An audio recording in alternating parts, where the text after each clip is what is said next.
আসসালামু আলাইকুম গাইস, আশা করি সবাই ভালো আছেন। ফুটবলের নতুন নতুন খবর নিয়ে আমি আজকে হাজির হয়েছি। আজকে আমি আপনাদের কাছে বেশ কিছু বিষয় নিয়ে আলোচনা করব, যেখানে ফিফা ক্লাব ওয়ার্ল্ড কাপের কিন্তু অলরেডি টুর্নামেন্টটা শুরু হয়ে গেছে এবং অলরেডি অনেকগুলো ম্যাচও হয়ে গেছে। যারা গ্রুপের প্রথম ম্যাচগুলো দেখেছেন তারা অবশ্যই কিছুটা অনুমান করতে পেরেছেন যে এবারে ফিফা ক্লাব ওয়ার্ল্ড কাপের ম্যাচগুলোতে যেখানে অংশগ্রহণ করেছে ছোট ছোট দলগুলো এবং বড় বড় দলগুলো, যেগুলোকে আমরা ইউরোপিয়ান কিছু বড় দল হিসেবে পরিচিত, যেমন পিএসজি, রিয়াল মাদ্রিদ, এই ধরনের কিছু দল যারা রিসেন্টলি খুব ভালো পারফরমেন্স করেছে এবং বিগত ভালো পারফরমেন্স করেছে।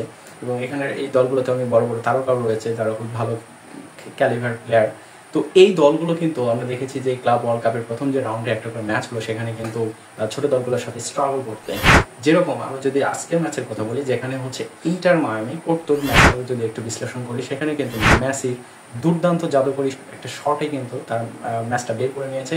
যদিও পোর্তো প্রথমে একটা প্লান্টি থেকে গোল করেছিল এবং এই গোলে কিন্তু তার আগে কিছুটা হচ্ছে ডমিনেটিং ফুটবল খেলার চেষ্টা করেছিল। বাট হাফ টাইমের পরে যদি আপনি যান, যেখানে যে দেখবেন যে প্রথম যে গোলটা শোধ করলো, এই গোলটা পরিশোধ করার পরেই কিন্তু ইন্টার মোটামুটি তাদের ম্যাচটা কন্ট্রোলে নেওয়ার চেষ্টা করেছে।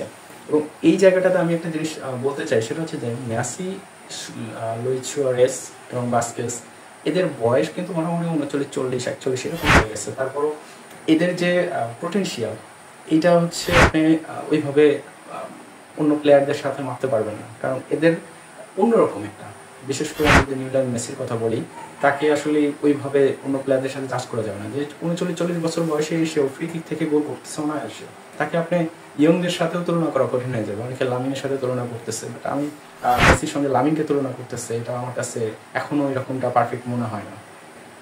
তো ইন্টার পোর্তো ম্যাচটা যারা দেখেছেন তারা হয়তো বা এইটা বুঝতে পারছেন যে ইন্টার মায়ামিকে অলরেডি প্রথম ম্যাচ হারার পরে ধরে নেওয়া হচ্ছিল হয়তো গ্রুপ পর্ব থেকে বাদ যাবে, কিন্তু তাদের গ্রুপ পর্ব থেকে বাদ যাওয়ার বিষয়টা এখন মোটামুটিভাবে বলা যায় যে সে গ্রুপ পর্ব থেকে বাদ যাবে না।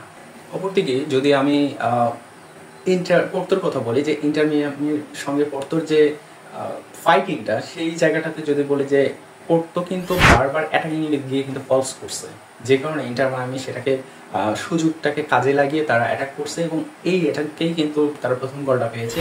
সেকেন্ড গোলটাও কিন্তু এটা একটা অঘটন বলাই চলে, কারণ লিওনেল মেসি যেভাবে ফ্রি কিক থেকে গোল করছে সেটা অসাধারণ ছিল।